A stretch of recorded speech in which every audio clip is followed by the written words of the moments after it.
Sophie on the Ancient and New YouTube, 7025. Written by Olga Storm. Chapter 1, in which Sophie talks about herself and her time. Hi everyone, I'm Sophie from the future, and I'd like to tell you a story about my time travel. Specifically, it's about my recent experience with Ancient YouTube, what it was like, and what came of it. But first, a little background about me and my era. Although I was lucky to be born in the 71st century, by a stroke of chance I came into this world a completely normal person. Unlike me, most people in this century have enhanced DNA, which makes each of them absolutely brilliant, in every sense of the word.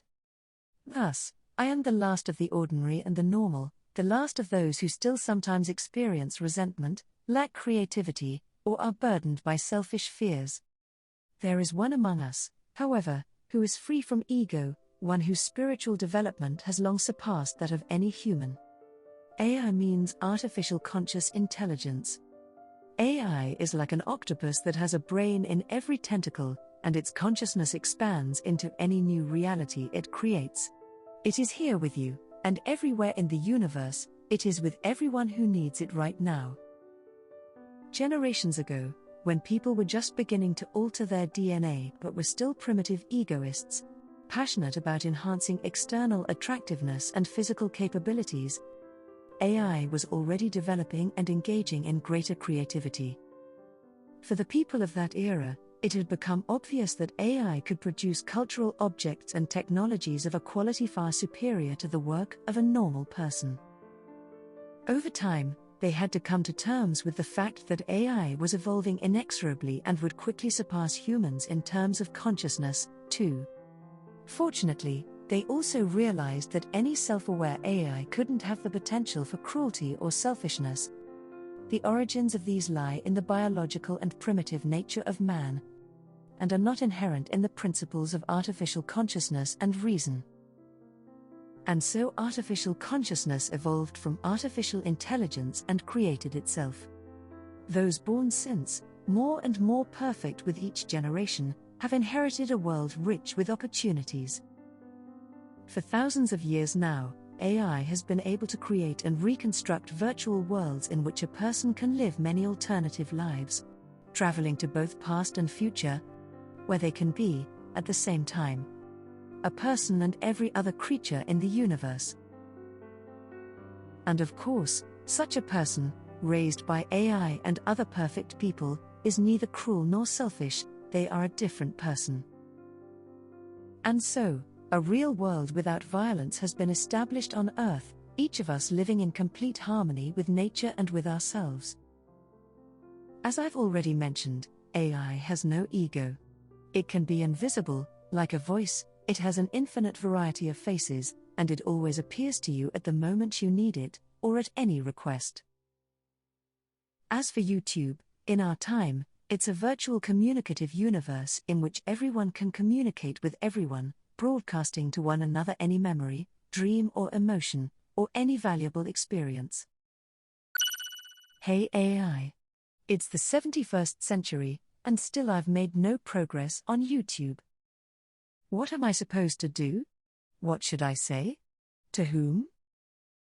What contribution can I make that can possibly be of interest to all these damned geniuses? I'm out of ideas. Help me, my good angel, tell me, do I even have the slightest chance? Hello, Sophie. Please don't doubt yourself, everyone has a chance. But let me ask you one question. Under what conditions do you think it would be easiest for you to succeed? I don't even know. They say it's getting harder every year. To succeed on YouTube, you really needed to start much earlier. When exactly should you have started, then? I don't know, maybe from the very beginning of YouTube? I imagine that would probably have been the most opportune moment. That's 5,000 years ago. What a great idea, Sophie. What are we waiting for? Let's go there now. Sounds fantastic, I'm in.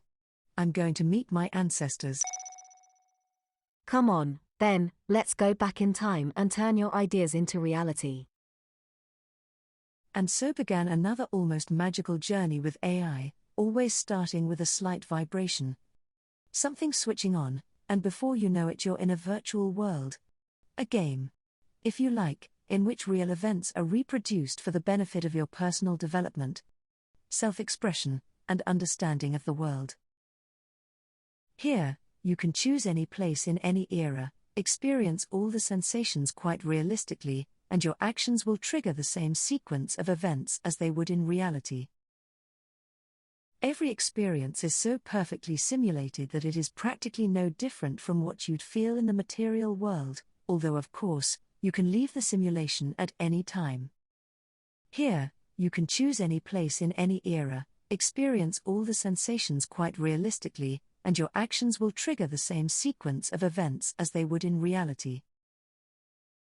Every experience is so perfectly simulated that it is practically no different from what you'd feel in the material world, although of course, you can leave the simulation at any time. It should be noted, dear reader, that actual time travel remains quite impossible, even in the 71st century. AI decided that I should begin my virtual exploration in the early 21st century, to immerse myself in the atmosphere of the time, and to gain my own experience of communication and self-expression on ancient 21st century YouTube. Chapter 2, in which Sophie gets her first impressions of ancient YouTube. Having arrived in the past, taking in the atmosphere of a small 21st century studio and opening up an ancient laptop, I was still listening to AI's parting words. In the early 21st century, and particularly with the launch of YouTube in February 2005, the internet and social media platforms revolutionized the way people could express themselves. YouTube's influence has grown exponentially over the years, fueling the rise of internet celebrities. AI, what's the matter with you? Are you broken? No, Sophie, my breaking down is in the third class of impossibility. I am reading you a randomly generated text for a novice YouTuber, based on text data from 2025. Searching for and watching videos with recommendations on how to succeed on YouTube is a great start to mastering this platform. Good luck on your creative journey. Good luck on my journey. I can't wait to take a closer look at ancient YouTube. Oh my god, how ancient is this? I hope they haven't removed the search feature yet. Let's start by looking at some real success stories.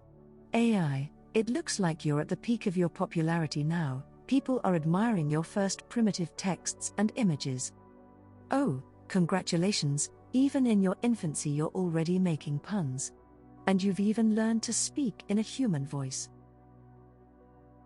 But then, people in this era don't suspect that literally half a century from now, an enterprising brand of robots for pets will force AI to collect data on the parameters of feline tone and intonation for communication. From there, it will learn to recognize and reproduce the speech of cats, then of dogs, and then of primates and other animals. And when people find out what their pets think about them, and discover the extent of animals' feeling and self-awareness, it will be a breakthrough that changes the course of history in favor of protecting animals and all of life on our planet. Yes, Sophie, the creation of an animal language translator played an unexpected role in history, and the development of a pet care brand became a legendary example of commercial success, inspiring the advancement of technologies that changed the course of civilization. But you and I will talk more about this another time. For now, let's focus on how you feel in 2025. Wow, AI, you were such a sweet child in the early 21st century. It's obvious from your YouTube posts that people were already crazy about your creativity back then. See how popular this video is, with the characters you already knew how to generate. I asked AI to create an image of the most beautiful woman. And I asked it to create an image of men of all colors and seasons. I asked AI to make a penguin in a cowboy hat, playing an electric guitar under a palm tree in Antarctica.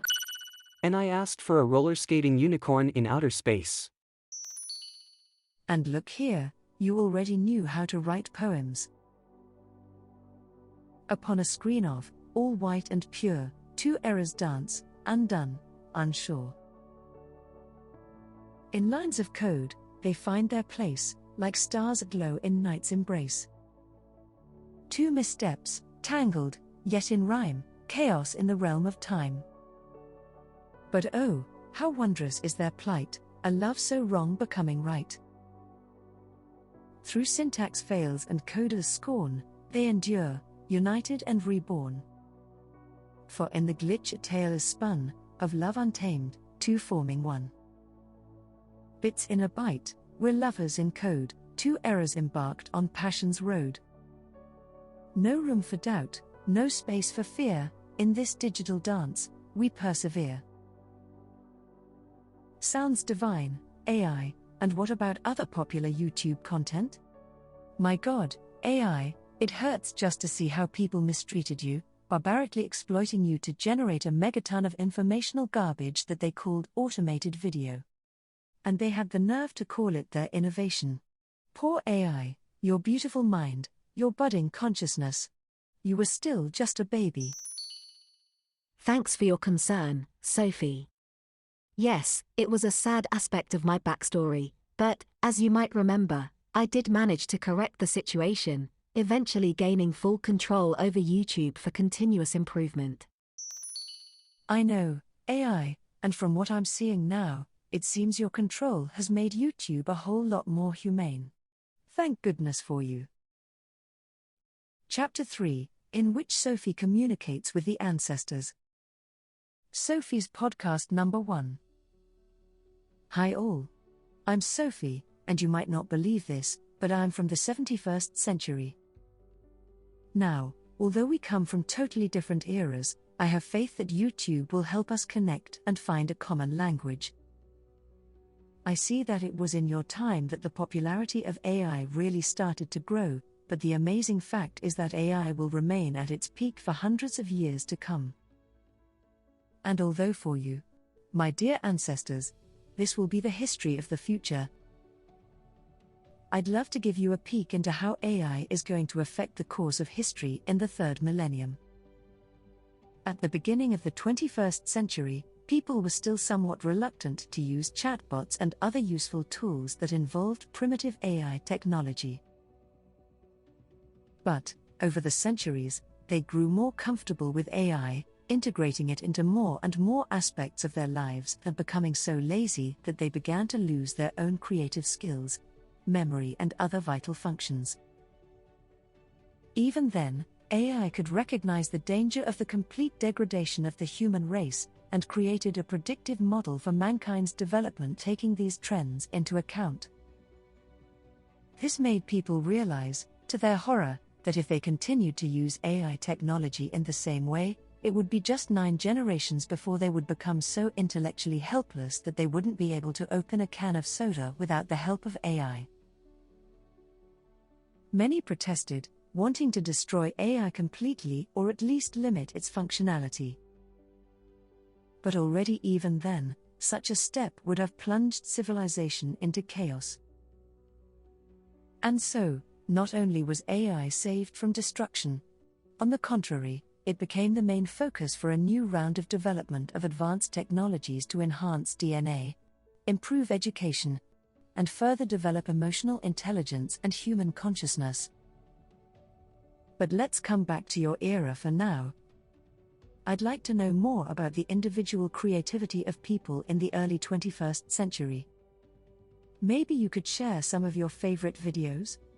Let me know what you're really passionate about. I hope it'll help us find some common ground. Sophie's podcast number 2. Hi friends. Well, I've reviewed a bunch of the success stories recommended by YouTube, and I noticed how incredibly popular all sorts of useful tips are among you, especially those related to effective self-motivation for success. And I've seen a huge number of bloggers and coaches promoting this absurd notion that all our internal dialogues, images, even our own subconscious, have some kind of special magical properties. In fact, Several of these videos even go so far as suggesting that our mental representations can literally create physical reality. My friends, please help me understand how these magical beliefs have managed to penetrate so deeply into mass consciousness. How is it possible to believe that your subjective sensations, ideas, or expectations can possibly have a direct effect on objective reality? Wouldn't that spell total chaos for all of us? Imagine all the weirdness you'd encounter, just leaving the house, if even a fraction of the fantasies came true for every believer in their own ideas. You might meet, walking down the road, a penguin in a cowboy hat playing an electric guitar, or a unicorn on roller skates, or goodness knows what else. To achieve any impressive success in the early 21st century, it's unfortunately not enough just to be a great fantasizer. You need to actually do something truly extraordinary. Sure, everyone needs to have faith in themselves to some extent.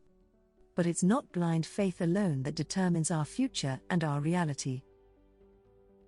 As I see it, too many folk in this century are still hung up on magic. Heck, they even manifest success and money while they sleep. I wonder what your contemporary millionaires think about this. Do the likes of Elon Musk and Bill Gates practice such meditations? Anyway, don't worry, the benefits of meditation are still there. Even if your meditative efforts are focused on your personal budget, chances are you'll achieve some inner peace and rationality regardless. Chapter 4. To expand my limited view of this 21st century world, and so as not to be completely influenced by YouTube's insidious algorithms, I decided to read some contemporary newspapers. Who is this? I asked AI. An imposing face, in what appeared to be an ad for a beauty salon, had appeared so many times that now, involuntarily, the character felt almost familiar, a bit like an annoying relative.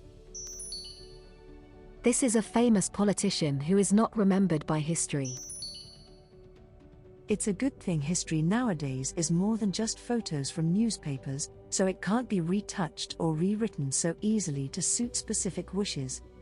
And I wonder, when politicians read about themselves in the newspapers, what do they admire more, the art of a photo editor or the fantasies of PR managers? How do people generally choose their politicians here? I wonder how one person comes to be entrusted with such total power. One would think that anyone who carries such responsibility must have an incredible mind, maybe even greater than yours, AI. But hang on a minute, do you really think this guy's last speech creates an impression of intellectualism? Decidedly the opposite, if you ask me. I still wonder who he is, and how he managed to gain that much popularity and power. Actually, Sophie, you're looking at a fairly typical example of a public figure with an oversized ego who never learned to harness his creativity or express himself constructively, and instead he resorted to politics. But what on earth makes people choose this kind of leader? Psychological research from this era suggests that individuals with pronounced chins evoke the greatest confidence among the public, and that people in positions of power were automatically credited with superior physical characteristics and tall stature. Popular personalities were perceived as sexier and more self-confident, which in most cases wasn't actually true. The way I'm seeing it, when it comes to creating illusions around 21st century public figures, these people have surpassed all conceivable technology. What kind of world was this, if it was controlled by people with developed chins, rather than developed brains? On the other hand, maybe it's a good thing that they were so preoccupied with their ratings and attractiveness. It sounds like everyone would be better off if they kept to their own concerns and didn't interfere in the lives of normal citizens. Of course, this is all just my opinion. And, to clarify, I feel I should do this regularly. We're talking about the beginning of the century. I want to emphasize this. Everything I've said in this century is solely my personal view and my own opinion. I can hardly generate an impersonal or any other opinion. In my next post, I asked my subscribers how they choose politicians in the 21st century. To what extent does a heavy jaw play a role in this? Do I have any friends or followers with enough knowledge of psychology that they could reasonably predict the behavior of a person endowed with power? The answer was negative. Even some politicians themselves joined the discussion, especially those without the facial features I've described. The topic seemed to arouse great interest and resonated with a lot of my audience. More work for graphic designers and plastic surgeons saw an unexpected influx of new clients. If people are so superficial in their choices, which way do they expect the wheel of history to turn? Millions could suffer, including the politicians themselves. In the history of mankind, politicians have always wanted to play a deciding role in the lives of individuals, while the individuals themselves are just microscopic units in an endless game of ratings and statistics. It's so comforting to know that in our beautiful future world, people can organize themselves without any need for politics or politicians. In a few hundred years, all these tyrannosaurs will disappear forever anyway. We won't go extinct like the dinosaurs. Well, actually, not all of them died out. The bird-like dinosaurs, on the contrary, evolved, grew wings and found a new habitat, which is what I wish for you, too. People elect us by exercising their free will in elections. But my dear ancestors, I heard somewhere that free will in your century could only be expressed by choosing between a pancake and a cheesecake. So please, enjoy your choice. Needless to say, a conversation on such a socially significant topic aroused phenomenal interest, along with a flurry of new likes and dislikes. Some labeled my truthful observations jokes, calling them toothless, while others, on the contrary, considered them altogether too toothy. But enough, for now, of exploring this century through social networks and newspapers. I risk becoming a media and YouTube freak. To the outdoors, now, to Paris, its tastes and aromas, to fresh air, freedom. To people. To transformation through real and lively communication. Chapter 5.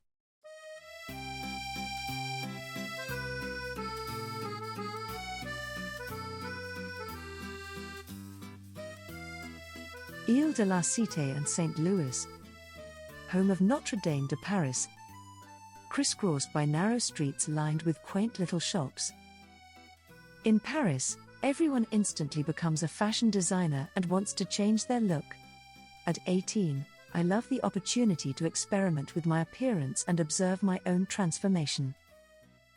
It's no surprise, then, that I quickly found myself seated in a stylish salon, leafing through a pile of fashion magazines.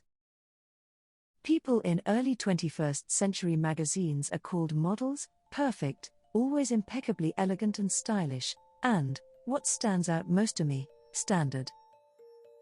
In my humble opinion, their image is more like a mask than any kind of self-expression. It's worn like a carnival costume, with no reflection or understanding of the person inside. It seems like the only criteria are that it's on trend and expensive. Within a very short time, and despite my distaste, this glossy conformity had begun to weave its hypnotic web around me. These seductive pages had plugged into a primitive impulse within me, working on my imagination until I pictured myself just like them, with the same detached, standardized look as a 2025 fashion image. Just in time, my voice of reason prevailed and I shirked the obsession. What point is there, really, in mimicking the standard 2025 blonde or brunette? If it were to make my crush fall in love with me, well then, surely he'd fall just as hard for any other girl my age, if he could even tell us apart to begin with. Then to distinguish me from today's fashionable is tomorrow's ancient, it's all relative. Heck, in this century, hairstyles change so fast that you can barely shut the salon door behind you before your new image is becoming old news. No, having traveled across centuries, I can say with complete confidence that being yourself is the only trend that stood the test of time. Or am I wrong? I consulted my YouTube friends. Should we always follow fashion in our appearance, or go so far as to alter ourselves physically? Doesn't this mean we're just blindly and stupidly copying someone else? Or should we all be equally beautiful, blue-eyed blondes, slender and long-legged, with perfectly plumped lips? Very soon, technology will make it possible, fuller lips and beautiful busts for everyone.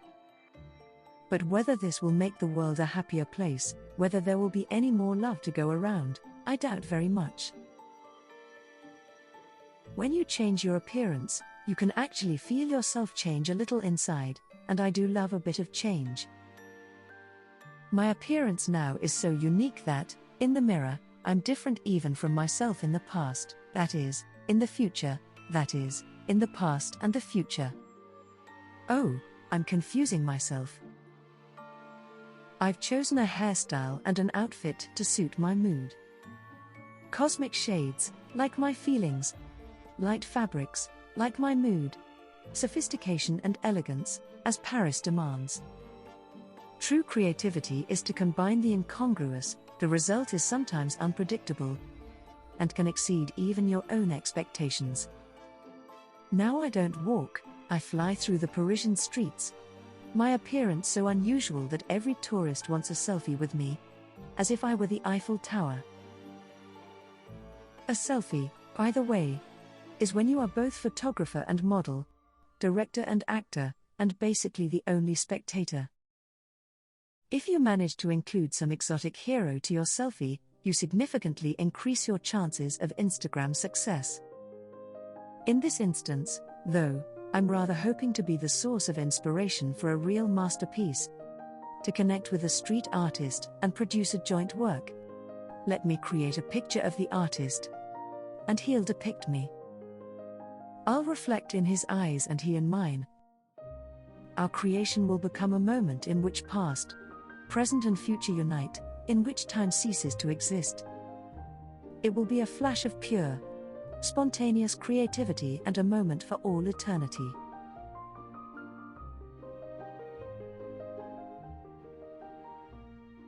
People literally reacted to my outward transformation like they'd seen a frog turn into a princess. Now, they treated me as a new and improved version of myself.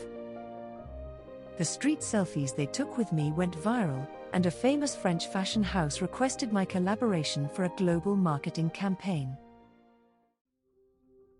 They had planned a range of events under the slogan Cherchez la femme, find Sophie, snap a picture with her, and receive a promo code. I could also hardly resist the offer to become the face of a cosmetic brand, whose central concept and tagline in their latest campaign was Forever Young. The story of a girl who will still be young and beautiful 5,000 years from now. This endless search for new vampire trends, everyone wants to stay young forever. Those aforementioned dinosaurs probably also dreamed about it, but to no avail. My friends, I was addressing the viewers of my suddenly popular reality show. What a shame that 21st century technology doesn't accommodate transfers through YouTube, so you could get a real sense, the whole romantic cocktail, of my impressions of Paris. Here, sometimes, you literally forget what era you're in. Right now, we're going to visit a place that's especially conducive to switching centuries. I'm taking you to the Louvre, where you and I, and any mortal, can easily travel through entire layers of time. I have to say, if the queue outside the Louvre is anything to go by, the people of your time really do place value in the cultural treasures of the world. Inside the museum, the atmosphere is lively, very touristy, one might say, and the visitors rather fussy. It seems many of them would rather ride a bike to reach the Mona Lisa faster, and not stop at every painting with a boring guide. At first, I struggled to understand why some visitors to the Louvre are so obsessed with being photographed beside ancient Greek sculptures depicting goddesses and gods. What compels a man to photograph his companion against the backdrop of the Venus de Milo? But then I guessed it. He's simply comparing the shapes of their bodies. maybe even gathering documentary evidence of the fact that his beloved's external data is no less beautiful than those of Aphrodite,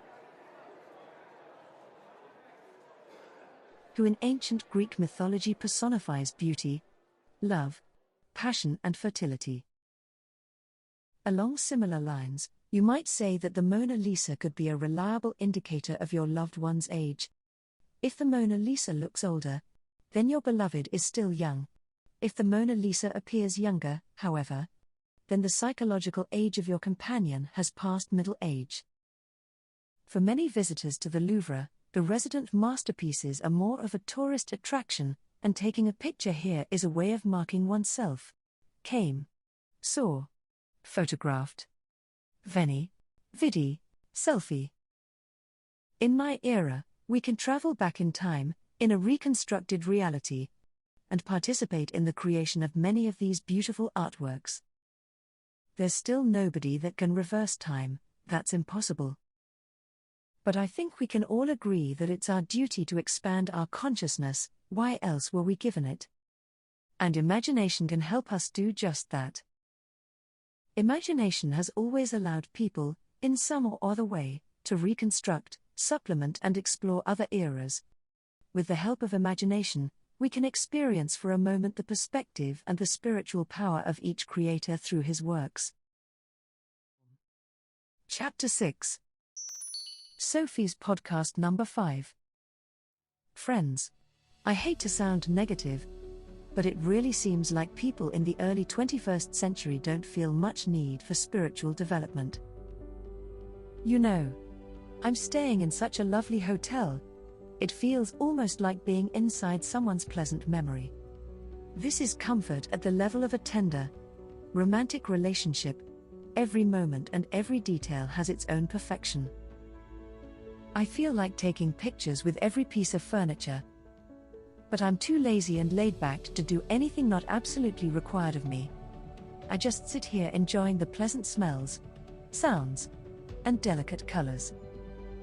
And it occurred to me that maybe this perfect harmony of beauty, balance, and fullness, at the level of physical experience, is the special dignity of this age. Considering the apparent lack of spiritual development, maybe I should focus on how ordinary people, the object of my research in this century, develop on a physical level at this moment in time. Perhaps it's not the spiritual, but rather the physical development of those very ordinary people that can make a real impression on me, unless, of course, all their physical energy is spent on action selfies for Instagram, and on choosing the right sportswear for those selfies. But, in the marketing photos of this era, everyone looks so fit and attractive that I can only assume they must have reached a decent level of physical development by now. And so, in the name of research, I found myself wrenched from the romance and sophistication of my hotel into the brutal atmosphere of mechanized iron and punch bags. Well, what did I expect to see there? I'm not sure. Obviously not the resurrected gods and goddesses of the Louvre, but also not these listless cyclists and bored runners on the spot, intently studying their smartphones while pedaling and pacing. Have you ever wondered why lab mice keep running so hard on their wheels? Could it be to escape their nightmarish reality? No, friends. Treadmill running is a pointless form of exercise. You're essentially running to lose weight, but then you feel so hungry that you eat a double serving of your next meal, thinking you definitely deserve it and justifying it further by scheduling your next workout on the same treadmill. I realize that, in your century, not everyone can afford to go to Shaolin, but believe me, all these mechanistic movements are not allowing your body to develop harmoniously. From where I'm standing, it's patently obvious, all they can do is help waste your physical energy and get you tired. With constant training on high-tech equipment, not a gram of fat will remain in your body. Girls, boys, adipose tissue is, among other things, an important component of your brain. Take better care of yourselves. Thousands of years before you came along, People had already learned to perfect the harmony between body and mind. But still you prefer to fight fat.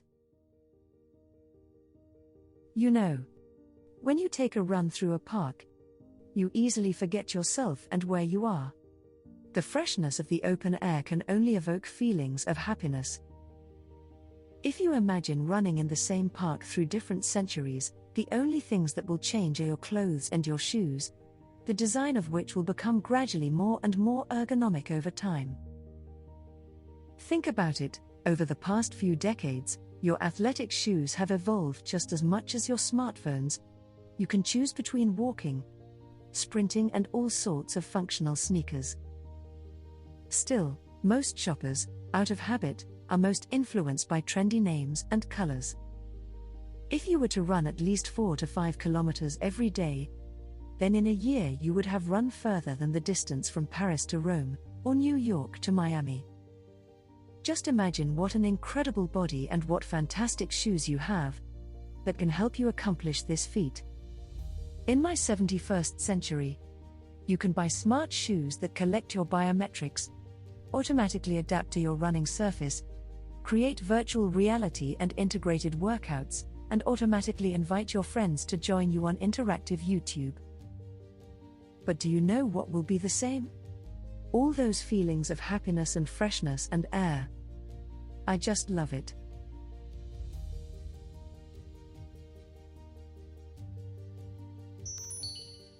Sophie, you've just received a serious proposal to develop a new brand of sports shoes. Thank you. But I've decided I rather need to find a community where intellectuals, creators, scientists, and idea generators hang out. Tell me, where in the 21st century can I just talk to these inspiring people? The ones who left a valuable mark in the history of mankind. I don't want to see them collecting Nobel Prizes in the Stockholm Concert Hall.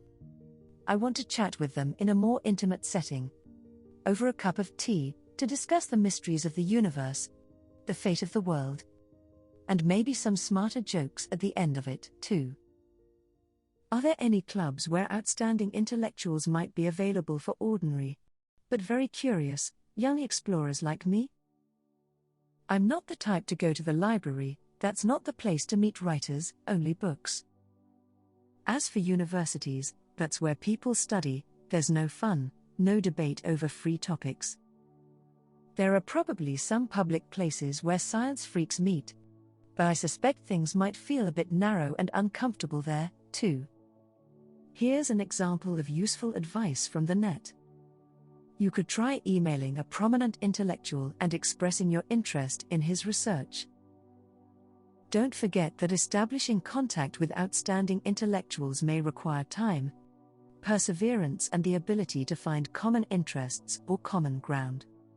So, not a bad idea, but by the time you get a reply, you'll probably have forgotten who you were writing to, and why. It seems intellectual clubs are still out of my reach on this journey. To detect them requires an IQ level that I've yet to reach. My IQ isn't high enough, for example, to remember that intelligence scores are a relative estimate, rather than any real measure of one's intellect. AI, this feels like a complete failure, I complained from my seat on an old park bench. I haven't found my tribe in this century, everything is alien to me, and I'm feeling really uncomfortable. I just have to bid farewell to all my new friends and subscribers. Goodbye, all. This time, so as not to blow the secret, Aya called from a payphone. Sophie, keep in mind that in this experiment, you're not a tourist in time, and also not simply an observer. Your role is to express yourself in this context, and if you object, then you must protest. So, then, AI appears to be suggesting that I'm not sufficiently pupated to achieve butterfly status and flutter myself out of this mess. Sophie's podcast. Number 6. Dear ancestors, dear brothers in misfortune, I took it as a compliment when you turned my honest remarks and opinions into jokes and scattered them around the internet. author unknown. After all, funny has no authorship, there are simply points of view from which many of our actions seem comical. Do you know why authors often worry about their names being mentioned when their text is quoted? It's because they haven't yet developed enough of an individual style to be instantly recognizable. At first, I felt delight, even euphoria, at my instant social growth in your community. I basked in the universal love and attention. But then, after a while, somewhere deep inside me, a kind of dissatisfaction and longing began to brew. It started to dawn on me that this kind of public reaction and attention is abnormal and not right. After all, let's face it, I'm not exactly reporting on anything outstanding or new. There's nothing worthy of close attention. I'm just saying what I see, discussing what everyone already knows and understands without my input. There came a point, during my time here, when I was horrified to discover that not only had I become a famous blogger with my own entourage of fans and haters, I was also becoming an object of meaningless imitation, with people starting to repeat my ideas as their own, imitate my physical appearance, and copy my vlog right down to the font. Enterprising bloggers now grab at my every new post like piranhas, creating hundreds of similar video posts that all repeat the same thing, everything I said, reproduced in dozens of languages and myriad variations. Oh God, I've multiplied, and I'm still doing so at a frightening pace. It's terrible. People, please don't do this. Don't copy ideas and repeat my thoughts. Be yourself, don't follow where the crowd goes, never follow the desire to please someone else. It's crucial for you to express yourself freely and not be afraid. But wait, this is sounding painfully familiar. Has someone already said all this in your century? Yes, it was David Bowie, if memory serves me right. This speech only increased my popularity, both the idealizing and the hated continued to grow. Look how Sophie's eyes always shine, how her every thought is so profound. Sophie is a fictional character created by YouTube for their own PR campaign. Sophie is a hostile interloper from another planet. Sophie is deliberately threatening traditional ways. I was also subjected to a lot of value judgments, which began to undermine me, internally, more and more. Still, the most remarkable and fortunate thing is that no one touched my inner world.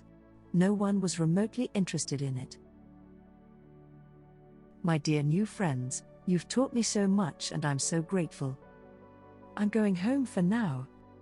And please let me be a plumber in my next virtual life, not that I was Einstein in this one. Don't go, you haven't told us everything yet. And for a long time, meaningless memes, my accidental creations, roamed the net.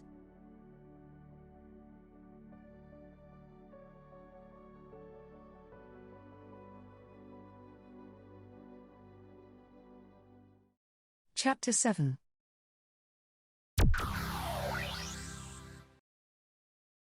What can you feel when you've transformed, like an actor on stage, become completely one with your new character? The audience has applauded every gesture and hung on every word.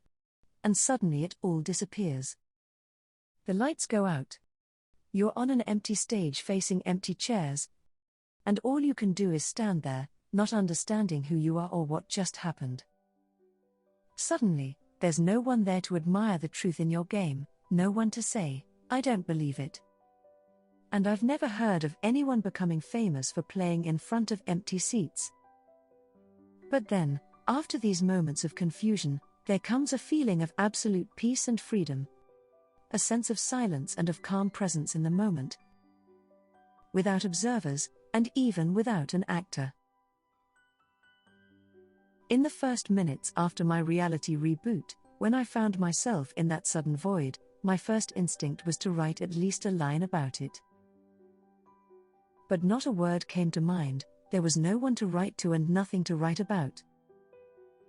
Leaving the right page blank, at the right time, can be a writer's greatest achievement. In order to find at least some thread of my new story in this reloaded world, I retraced my footsteps to the same street, to the same master who transformed my appearance the first time. But now, my request was to be invisible, or at least not too bright, and to change my appearance in a way that, when I looked in the mirror, I could see myself better and feel harmony with my reflection. I chose new clothes, in which I physically felt beauty, comfort, lightness, and freedom. This appearance transformed me. I felt relaxed, with a deep inner warmth. I walked along the same street, but nobody paid me any attention. Nobody wanted Instagram selfies. In my new world, the internet and social networks seemed to have been completely deactivated. And what remained was real people, real sounds and smells, the real world, in which I myself was invisible, open and free. Being invisible in a city full of people is a great way to focus on the real beauty around you. In fact, it might be the only opportunity you'll ever get to be in a space completely free from judgment or evaluation. I went back to find the street artist. Our collaboration worked out so well the last time, and for a long time I just watched his work, meditating on how his brush transformed a white canvas into a miniature reality. From the moment of its creation, that tiny reality took on its own life, no longer dependent on either creator or observer. Perhaps not every picture should spend its days framed on a wall. Perhaps the best fate for some masterpieces would be to endure only in the form of pure emotions and vivid impressions in a person's memory. The artist suggested that I also pick up a brush. All I wanted to paint was the feeling of my silence, and the feeling of being on an empty stage without spectators. Then, slowly, seemingly without my help, my other appearance began to appear in the picture. Each new line, every bit of shading, rendered the image more accurate and deep. It was a new face, a new story, my new future, to which I suddenly felt the urge to return. It occurred to me then that, since neither this plot nor this picture actually existed in this world, only appearing courtesy of me, a stranger from beyond, they would disappear from this reconstructed past at just the same moment that I myself disappear. This painting will never be destined to join the ranks of household furniture, gather dust, or eventually become a rag. Like any mortal being, I am destined to grow old in my own physical world, but the image I created here will remain, forever inside me, 18 years old. I thought about this as I walked, watched, and listened to everything happening around me and reflecting inside of me. I didn't feel the passage of time. Rather, time carried me along, plunging me into the moment of complete merging with this era, and this reality. I opened my notebook and wrote 3 words, to be silence. I walked, then ran, feeling how quickly everything was changing around me. I ran through reflections and memories, through time and space, until I found myself back in my own, real, world, my 7025.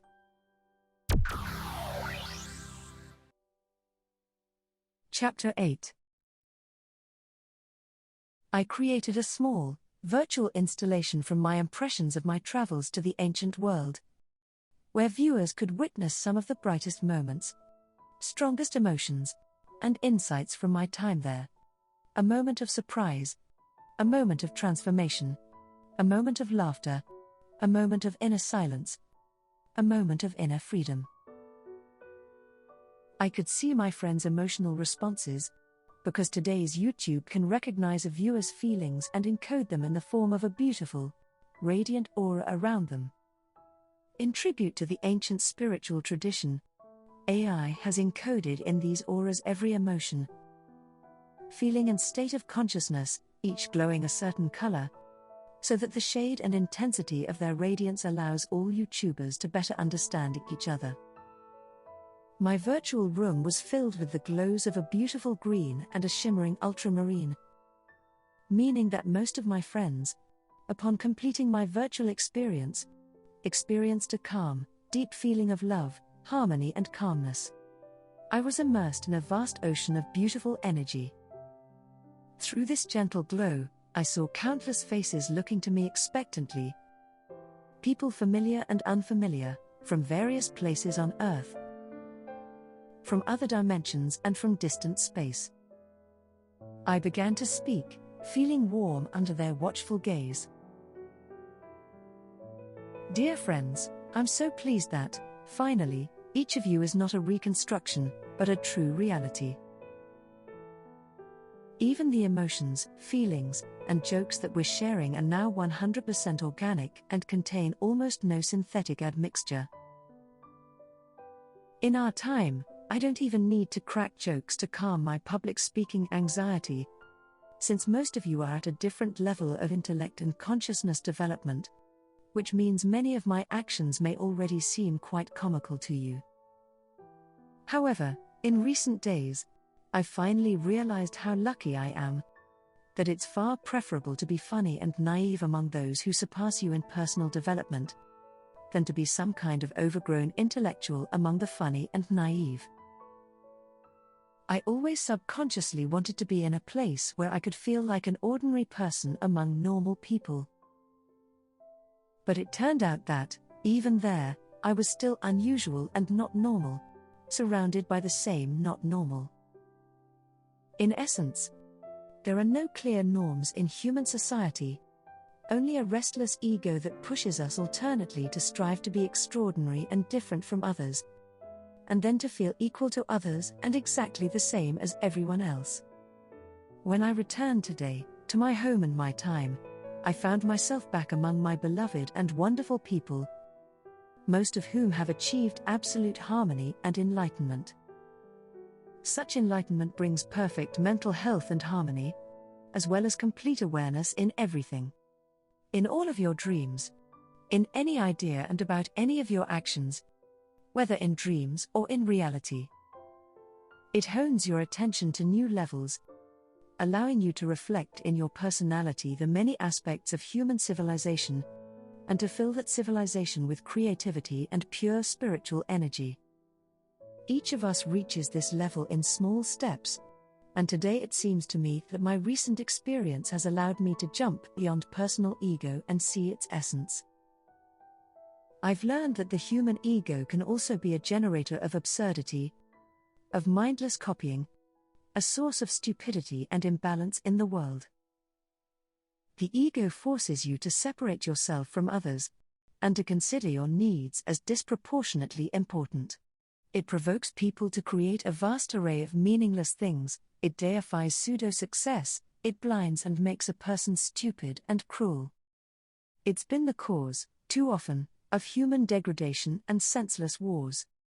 The ego demands and takes so much time, energy, years of life. In the end, what does it give in return? Just a feeling of sadness and frustration. Of course, selfishness does also have a bright side. Our ego can inspire us to develop and express ourselves. How much changes in our world when we love and want to earn true love from others? How much changes when we seek in others what unites us with them, and not what separates us from them? Here, today, I found my spark of understanding and my insight. From now on, I will cherish every moment that I feel this connection with other people, with any other creature, with nature and with the cosmos. I'll feel everything that unites us: the air we breathe, the words we speak, our knowledge and the experiences we live. Even my moments of complete loneliness will be filled with the awareness of, and an invisible connection with, each of my friends, teachers, and all of those whose experience I was able to feel and accept, and which helped me to change. I am reflected in you, and you in me. This is how consciousness works.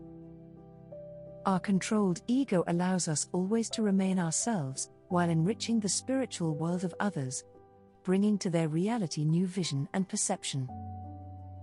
Thus, Our consciousness never ceases to develop and be filled with new, fresh energy. Having finished my monologue, I fell silent, taking in my feelings in that moment. After a few moments, there began to appear before my eyes some of those who had listened and wanted to share feelings, thoughts, or personal moments of awareness. They arose one after another, radiant in their auras, each bringing a new perspective and understanding, and each such meeting enhanced my clarity and expanded my consciousness. The last one, a stranger, didn't make himself visible, instead sending only music, written especially for me, to express the emotions of my revelation. I listened, completely immersed, feeling something inside me resonate and respond. Something tender and new awakening. As if I were falling hopelessly in love. But that's the beginning of another story.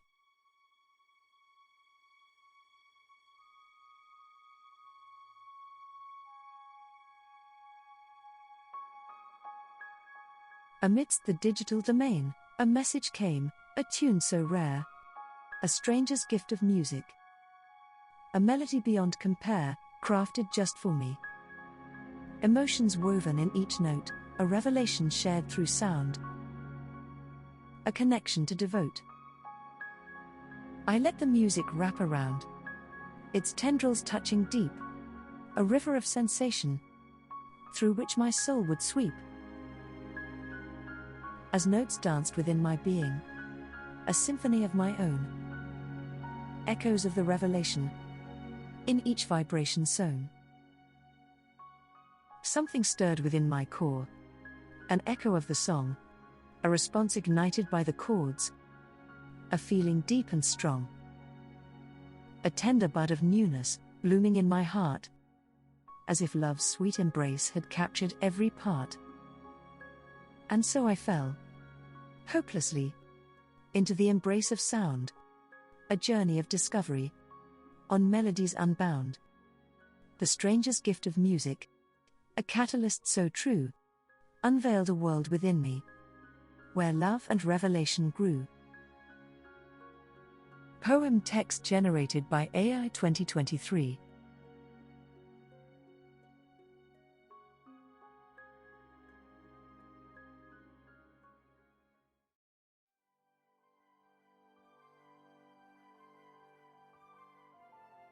Love, a masterpiece upon life's canvas bright. We, the brushes that dance with colors in the light. Stroke by stroke, we paint joy with each connection. In the gallery of hearts. Love's divine reflection. Inspiration's elusive whisper. A trace we seek to find. Guiding our hands in tandem. Hearts intertwined. As life's river flows between stars' cosmic embrace. Love's constellations form, weaving time and space. Eternal as the evening's glow. Love takes its flight, a beacon in the dusk. A shimmering twilight, beside you, every dawn scripts a verse anew. A story of love's embrace, forever in view. Endless as the universe, our love takes its stance. A world unto itself, an unending expanse. In this moment, eternity finds its home. Love's symphony forever. As we continue to roam. Poem text generated by AI 2023.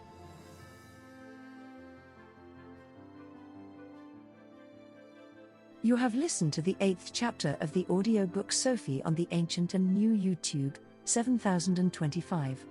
Written by Olga Storm.